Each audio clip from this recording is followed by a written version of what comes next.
பார்வதி சொன்ன கேளு, நில்லு. இல்ல அண்ணி, இதுக்கு மேல என்னால இருக்கவே முடியாது. நான் கிளம்புறேன். பார்வதி, என்னமா இதெல்லாம்? பையெல்லாம் எடுத்துக்கிட்டு எங்க போற? எனக்கு மரியாதை இல்லாத இடத்துல நான் எதுக்கு இருக்கணும்? நான் ஒண்ணு யாரும் இல்லாத அனாதை இல்ல. நான் எங்க அக்கா வீட்டுக்கு போறேன். ஏய், என்ன டிராமா பண்ணிட்டு இருக்கியா? இந்த வீட்ல என்னைக்கா இருந்தாலும் அண்ணி தான் எல்லாம். அதை ஏத்துக்கிட்டு இந்த வீட்ல இருக்க முடிஞ்சா இரு, இல்லனா அப்படியே போயிரு. இந்த பாரு, தயவு செஞ்சு வந்துடாத. போ, போடி. ஐயோ, அமைதியா இரு சிவா. என்ன பேசிட்டு இருக்க? பார்வதி, சொல்றத கேளு. வேண்டாம், அதான் அவரே சொல்லிட்டாருல்ல. இந்த வீட்ல நீங்க மட்டும்தான் மருமக. உங்களுக்கு மட்டும்தான் எல்லா மரியாதையும் கிடைக்கும்.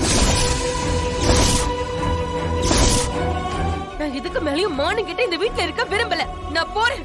ஏய், இங்க பாரு, சும்மா மிரட்டி பாக்குற வேலையெல்லாம் என்கிட்ட வேணாம், சரியா? உனக்கு போகணும்னு இருந்தா போயிடு. உன்னை இங்க யாரும் தடுக்கல. போ, போ முதல்ல.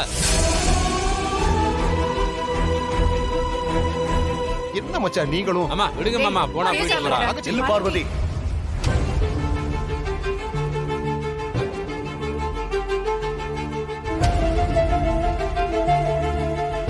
இப்ப எதுக்கு அவசரப்படுற?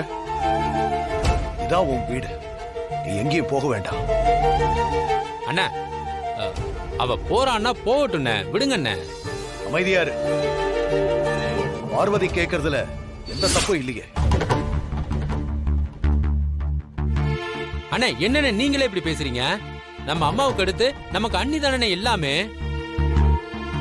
அவங்களுக்கு கொடுக்கிற மரியாதைய போய் இவளுக்கு எப்படின்னா கொடுக்க முடியும்?